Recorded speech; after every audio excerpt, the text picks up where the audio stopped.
Welcome to Serenity Wealth Now with Chris Cooper. This is not your typical financial radio show.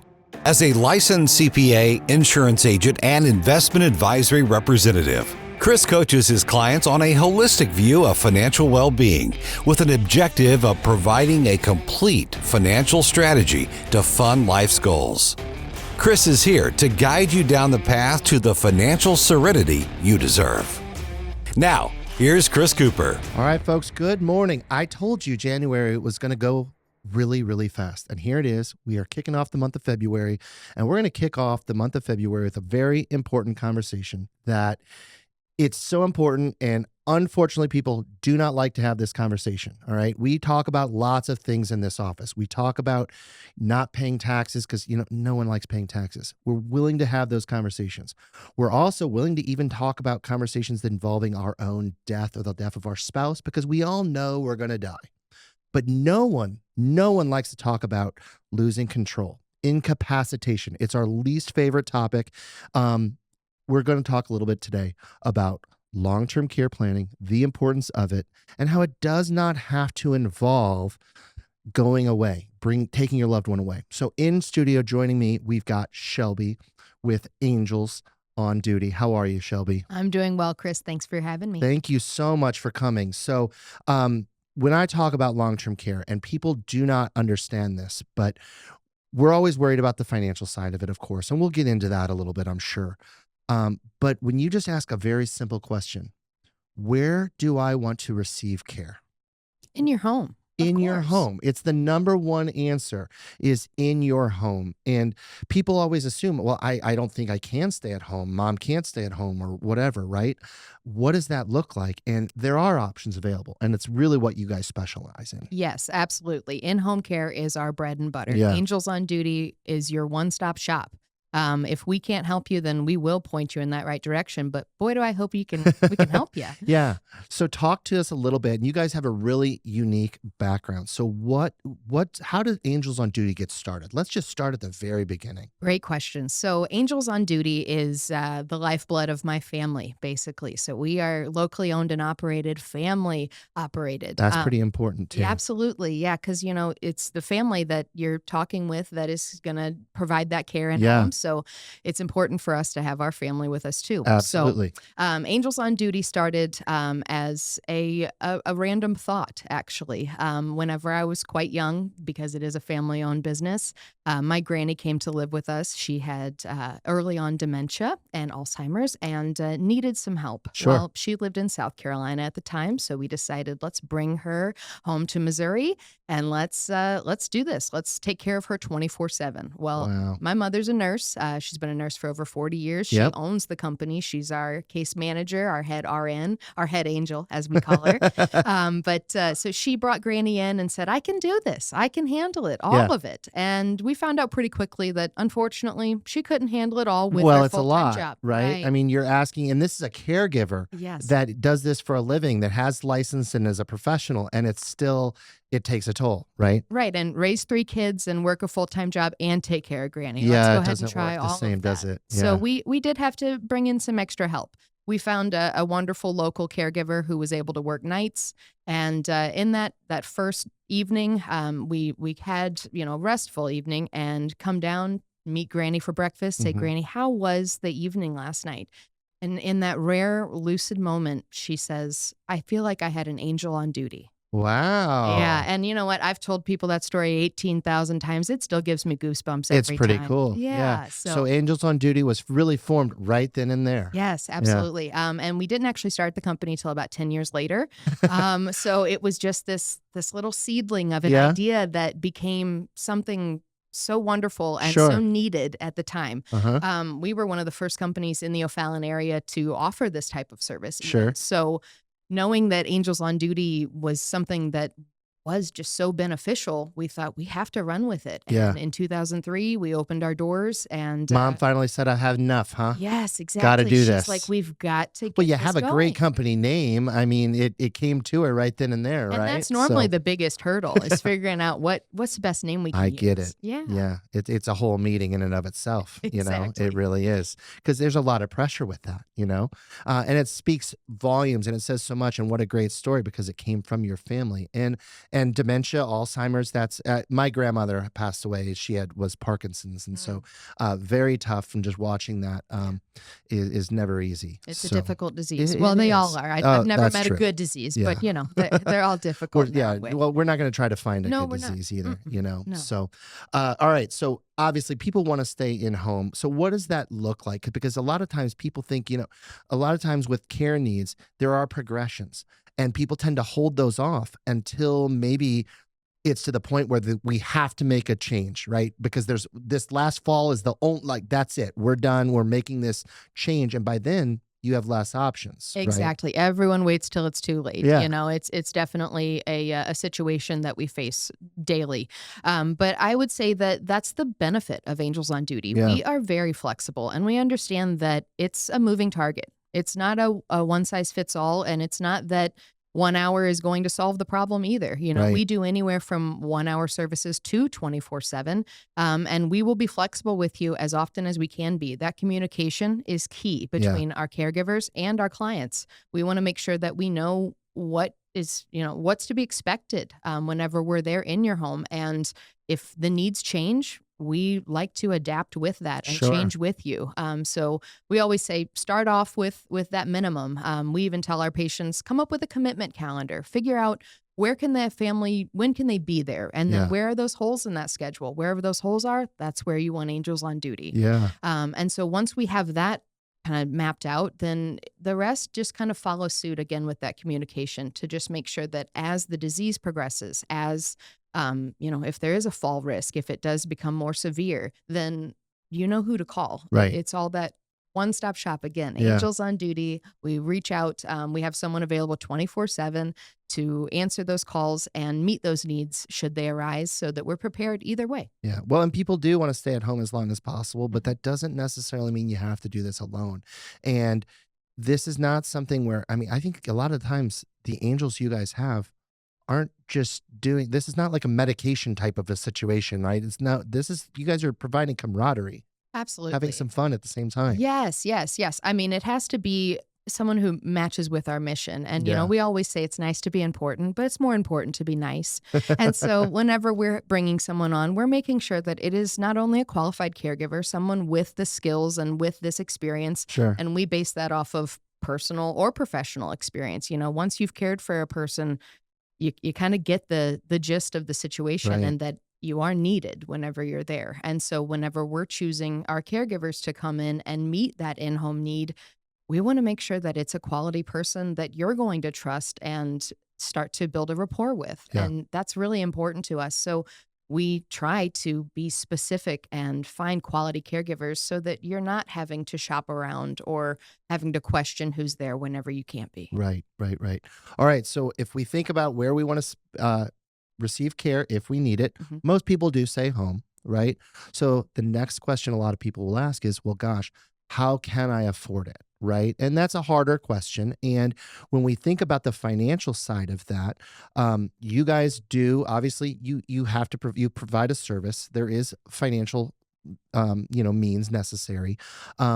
What kinds of situations, or what do you guys accept from a payment perspective? Sure. So primarily we are out of pocket Okay. because we are in-home private duty. Sure. We're under that umbrella of specific in-home care. Which is a very big misconception, because a lot of people think that something like this is going to be covered by, say, example, Medicaid, Mhm. or they'll actually usually say Medicare. And that is not even true, because, your medical insurance, which is really what Medicare is, think short term, right? Mhm. 100 days or less, Right. right? So exactly. rehabilitative in nature. But with long-term care needs, this is not rehabilitative in nature. This is going to be there, and typically we'd say progressive, right? Absolutely. So your scope of things change because you're no longer dealing with the medical side of things. So Then you can think, okay, now we talk about Medicaid, right? Mhm. You guys are not Medicaid, No, we are right? not. And most home health is not Medicaid. Correct. And I say most because there's becoming some nuances there.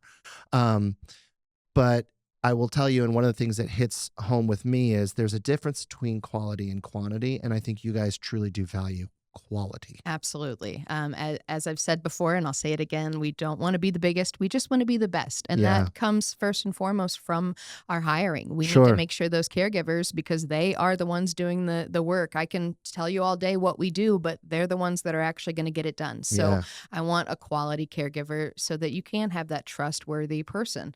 But outside of that in-home care, paying that out of pocket, we do accept long-term care. That's one of the ways that we set ourselves apart, because a lot of agencies don't accept Right. that. It is all out of pocket. So that's one of the ways that we feel we can provide that extra step. For those that have done some advanced planning. Exactly. Yeah. And yes. long-term care is an important conversation. If you're not having that with your financial person, you need to, because it's the thing that's going to drain a savings specifically. So crucial. If you have the means, it makes sense to leverage the risk using somebody else. It just makes sense. And there's ways you can do that. Some of it's with cash indemnity kinds of things, but you guys will actually get paid directly by a care insurance company as well. Yes. So we provide the option for us to give authorization or take authorization Sure. from our patients. And when we that set just everything up. depends on the type of policy you have, of course, right? Yeah. And Some will do it that way. you have an elimination period, obviously, and that's going to vary between 30, 60, 90, 180 days on the rare occasion. Well, that's a long one. I know. Yeah. It Most doesn't common is happen. 90 for what I see. Yes, Right? yeah, So, 60 to 90 days, most Yeah. common. But during that time, so you will pay out of pocket for our services during that elimination period, but with that authorization that you're giving us, and that's at the same time of our service agreement. So once we present those materials to you, you have the option to say, yes, I do want you to handle all of my long-term needs on my behalf. Yeah. And during that time, we do our invoicing, we do all of our care notes, we keep track of everything for you, we submit it on your behalf, and then if there's any remaining amount, it just gets sent to you directly. Right. So it's a simplified way, and it's a blessing to be able to do that for a lot of our patients, because it's so important. It is such a headache. I mean, It think is. of it. Anytime you deal with insurance, Yeah. it's never a quick No, process. it's not. No, it's not. And that's, I mean, a lot of people think about their medical bills, right? And the medical insurance process and how much of a headache it is. I think dealing with one insurance company that's dedicated to long-term care, it's a little easier Mhm. because it's kind of repetitive once you get through the setup. But the setup is usually a little bit, it depends on the carrier. Yeah, I work with depends on some the pretty policy. good ones. Sure. Some policies are better than others, of course. But it's just like anything else. Once you get a recurring thing taken care of. But you mentioned the elimination period. I think this is why people need to really understand how important it is to plan and have these conversations early and really often. Because if you're seeing these signs of potential decline and this sign of risk, well, maybe you can prevent that major fall by bringing in that conversation and that help earlier in the process. Yes, let's right? be proactive, not Yeah. reactive. And the cool thing about falling, right? That actually does start your elimination period as well, right? Yes. Maybe while you need less assistance, which means your elimination period, while the same length of time, might cost you less because you need less care at that point in time too. Absolutely. Right? Yes. It's important, and people don't think about these from a financial perspective. They just think, oh my gosh, this is out of my pocket for the first 90 days. Well, so you might only need a little bit of assistance for those first 90 days, and then you can get it from there. But you're covered now. Exactly. And that So- is the important part, is figuring out that elimination period, figuring out what that policy holds Yeah. and how beneficial can it be for you. Right. That's kind of I joke, it's the best kept secret in healthcare. You Sure. know, where does this policy actually come into play? What will it provide and help me through in my time of need? A lot of people sign up for this whenever they're much younger. You Mhm. kind of think, set it and forget it. You don't know when you're going to need it, and you don't Right. really think about the details of it. And then finally you come down to, oh, mom's had a fall. Well, let's find out what we qualify for at Sure. this point. So it Yeah. kind of becomes all hands on deck pretty quickly at that Yeah. point. So it's best to talk to your financial advisors to figure all of that out ahead of time, so that you have a plan in place, so that you can just start using those benefits immediately. Amen. Yeah, it's so important. And unfortunately, a lot of the older school policies didn't necessarily cover as much.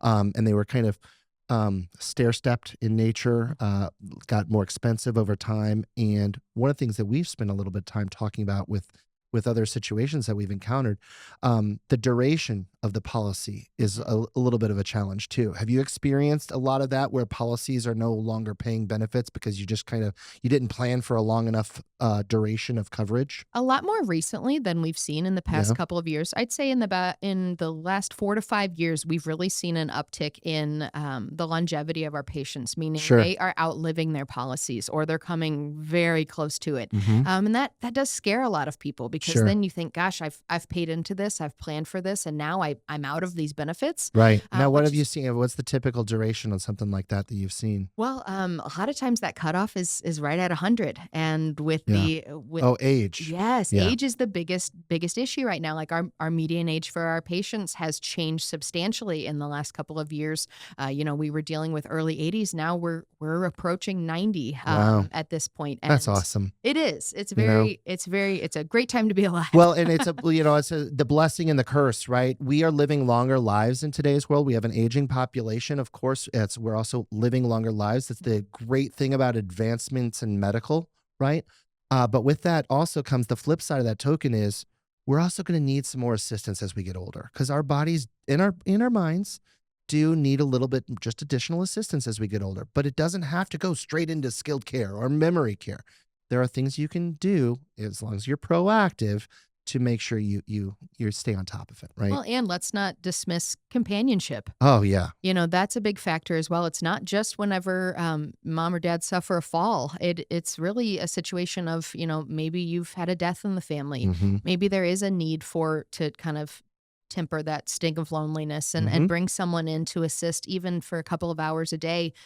That can really springboard into a bigger situation Right. and a more helpful situation to keep our loved ones at home. Well, we're social creatures, right? Even Absolutely. us that say, this is not me, so I shouldn't say even us. Folks that call themselves introverts, right? You don't strike me as an introverted person. No, I've never either. heard that word. What does that mean? It sounds awful to me. Yeah. I couldn't do it. I have my moments where I'm like, okay, I need my space now. Leave me alone. But for the most part, I need to be talking to people, right? Oh, Which, absolutely. and that you can see that about a lot of people. But the even those that are introverted, we are still social creatures. We need that social interaction. It keeps our brains functioning. It keeps us healthy.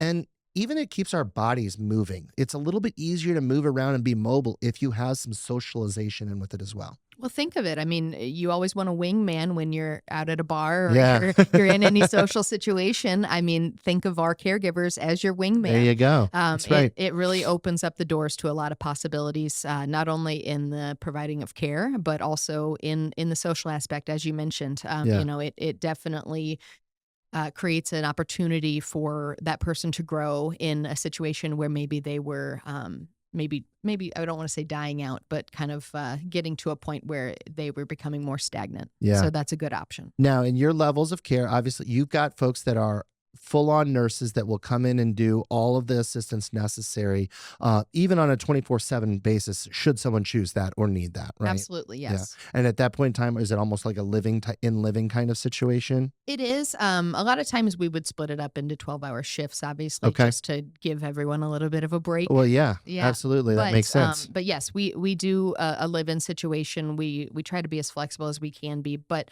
the situation is that, a lot of times that need is there where around-the-clock care is necessary. Yeah. And it gives the family such a reprieve and such a sense of, oh my goodness, I can sleep soundly tonight, That's knowing right. that I have someone to call upon. And that's where we really succeed. Well, and I also think that, we tend to, and I think your mom's a great example of this. Your mom was in a medical industry and said, you know what, I need to take care of your grandmother, Mhm. right? But realized quickly, whoa, I'm over my head a little bit. And folks that don't have that recognition, children that think that they should just provide that care for their moms or their loved one or their spouse, it's a whole different level. It really is. It can cause problems for you as the caregiver as well, which now all of a sudden you're going to require assistance as you get older because of the different stress levels. Absolutely. And it's definitely a situation where you find yourself, you want to help. You want to be that resource, that end all be all Yeah. for your family, of course, because you think that's what I'm here for. But then you also, I hear it very often that you kind of run into a brick wall there where sometimes the family member doesn't want their son or daughter caring for them or helping them with any of their I would personal not. care. I will be honest. Like It's that not is me. I'm going. I've got my plan. I've got my policy in place, and I've got my wishes that said, no, I do not want this. And I for will be me. ready for your call, Chris. Yeah, Yes. there's a difference. So I want my family managing my care. I don't want them providing my potential care. And there's a Amen to that. big difference there. First of all, and we talked a little bit about this before the show here. I am not a medical professional, and I can't even watch medical shows on TV without getting all kind of like, ooh, I'm woozy, right? No, I'm not a doctor, but I do play one on nice. TV. Yes. Well, see, you can handle that kind of stuff. I cannot, right? I'm good with numbers. I like that. That's my piece, right? I could not handle that stuff. And so I don't want my family, even if they would enjoy that kind of, that's not for me. And I don't want that for them. So I want to make sure that they're taken care of, that they have the resources to make good decisions, but I want them to help make those decisions should I not be able to. And Absolutely. I think that's important. And some Yeah. people are different, right? Everyone is different, but getting some assistance from somebody else who is a professional can add just a lot of ease of your own personal life as well. As a Right. And caregiver. start that ball rolling now. Yeah. Don't wait until it's too late. Don't wait until your loved one has suffered an injury or an illness. Talk about it now. Is That's that all I one of can the say. things that you tend to see more often is that people just kind of tend to wait too long? Yeah, I was one of my things I was going to ask you is what is some of those the common things that you tend to see? And I would assume it's people tend to wait too long. Well, it's sometimes it's not up to them. Sometimes it's that that the parent or the aunt, the uncle, whomever is making that decision. Sure. And they have the wherewithal to make it. They have the means to make it, but maybe they're resistant to having a stranger come in because we Yeah. understand that we are essentially strangers coming into your home to help you with the most intimate of things. Yeah. Tell me about your routine, and then let's go ahead and get in the shower. That's not something that you ask everybody. I would rather a So- stranger do that than my child, though. Exactly. That's me. That's my point. you know? Yes. So I come across that every day of, oh gosh, well, the holidays just happened. That's a big time for us as well. That's a main Yeah. time where we notice that, oh gosh, we've seen grandma and we do need to have help for her. So this is a busy time for Especially like us. the Thanksgiving to Christmas, you can see that time frame, right? Maybe there's a month there, or maybe you haven't seen them for, since the last holiday. Right. Absolutely. I think that's a very common thing within this industry. So now one of the things that I think this whole industry, it's a tough industry. You guys have a very difficult and challenging job, and it is always about people, right? And I think that's important. Have you had is it hard for you from a turnover perspective? Or I think you're a little bit different in many ways because your focus is more on quality of individuals that you're working with. Absolutely. Well, one statistic that we're pretty proud of is that over 60% of our staff have been with us for over 5 years. That speaks volumes. It does. It's unheard of, especially in this field. Yeah. It's definitely something where we find a good fit with certain people, and because of the flexibility of our schedules and the Yeah. way that we do our business, sometimes maybe they can't work full time, but they can come back to us whenever they're ready. Sure. And that's a benefit not only for our caregivers, for our employees, but for our patients as well, because maybe it is a need where I don't need you very much. I just need a little help here and there. And then as that develops into something, maybe it's a hospice patient or something like that, where it does become around the clock. Well, then you have that rapport, you have that Right. relationship to fall back on or to Yeah. call upon to say, hey, is Nancy still there? Because I'd love to have her on the weekends. With us, it's absolutely a possibility, Yeah. more so than you'll find in a lot of other agencies. Well, and that's important too. And I think that part of that is that whole dynamic with you guys truly being family owned, because it's not just about numbers, Right. right? It's not just about meeting a bottom line or a quota or what does your, profits look like for the month. When it's a family owned business, and I know this because I am one too, we care about the people and we care about our community. It takes a village. It's important.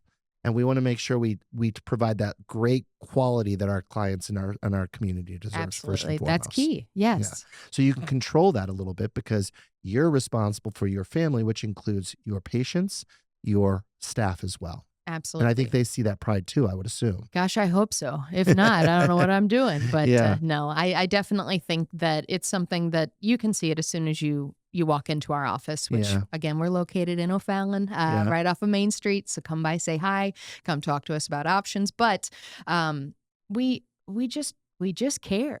Yeah. I hate to keep it that short and simple, but we really do. It's something that you can tell when you're talking to someone that they do want to help. Yeah. And that's something that we try to find in our staff. We try to find in our patients. We want to meet them at the place where they need that help most. Sure. And we understand it's a very vulnerable situation. And so to come at it. It's the most vulnerable. I mean, yes. I started off the show this way.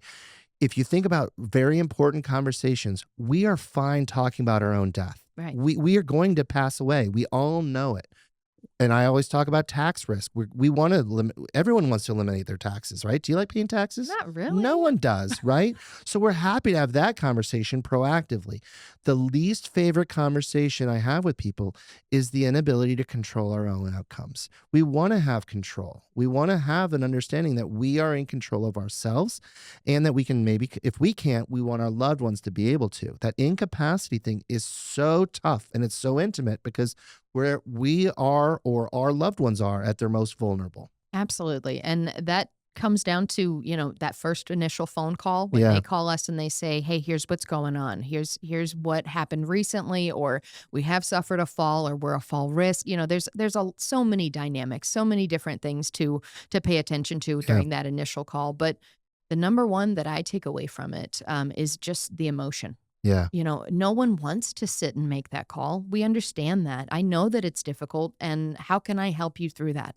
Well, That's and what I I'm know here for. a lot of times when you start researching, if you're considering this, there's 800 numbers that will advertise, and all of a sudden you're in a call machine. You're in a call center environment and your phone is ringing off the hook, wanting you to go tour these various communities. And most of those calls aren't even coming from the community people. They're calling from a call center. Yeah, they're completely outsourced. Not good. And you run into communication errors. Yeah. And you run into a lot of different hoops that you have to jump through. Sure. That's one of the things we pride ourselves on as well, is we do have someone on call 24/7. So you call, which it's 980-HALO, 636 area code. Love it. But call us anytime. You will always reach a qualified caregiver or a nurse. We have both on staff to answer your questions, answer any concerns that you might have, talk about pricing, because we understand it does come down to dollars and cents. Yeah.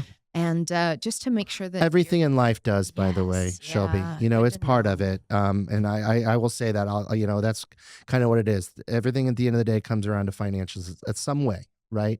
Even some like going on vacation, like, oh, still, what can you afford? Right. It always comes into play, but that's why you plan for it. Exactly. And if you plan in advance, you have the right conversation with qualified people, it can actually do some things to really give you a better quality of life, right? And get the care you need, and hopefully in the most efficient way possible. Give you some serenity, maybe. Peace of mind. Yeah. I like that word, serenity. Yeah. Might have been is that my name of my company? Oh, yeah, it is. Look at that. Oh. Yeah.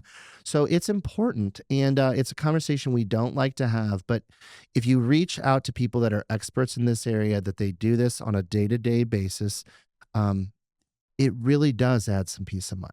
And I won't call myself an expert, but I will call myself I think you pretty much are. I would consider you an expert in this. I don't toot my own horn, but I'll let you do it. There you go.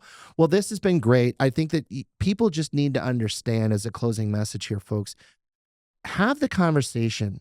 Just pick up the phone and I'm telling you, I don't think Shelby's going to sit there and say, "Oh, well, we need to start right away." You're going to do an evaluation or an assessment, I assume. Absolutely. We'll come in. We will talk to you in home. We want to see where the action is happening. Yeah. We want to know what your routine is. Well, that's going to be your office if it becomes right. Exactly. You need to know the working conditions. Yeah, we need to know where things are located. We need to know that safety is key. We do that safety assessment while we're there as well. We want to make sure that we're working smarter, not harder.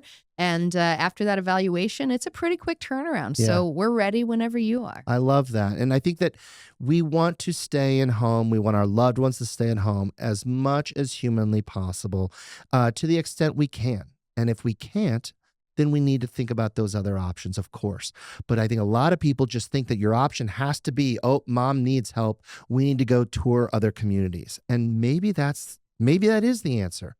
But if you think about and understand all the options you have and do some planning with it, you can look at all of these things and make sure it makes sense for you and your loved ones. Absolutely. Make an educated decision. And the more you have these conversations in advance, the more options you have available, right? That's it. Shelby, thanks for coming in today and talking Thank about you. this. It's so important. Absolutely. I appreciate Thanks for having it. me.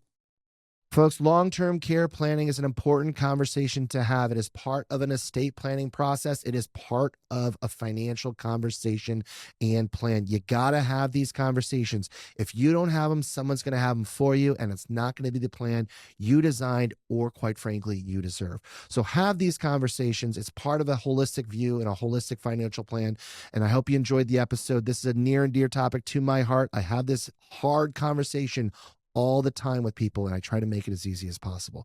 So tune in each and every week, Sunday mornings, 9 a.m., News Talk STL, or Serenity Wealth Now social media outlets. Until next week, folks, enjoy.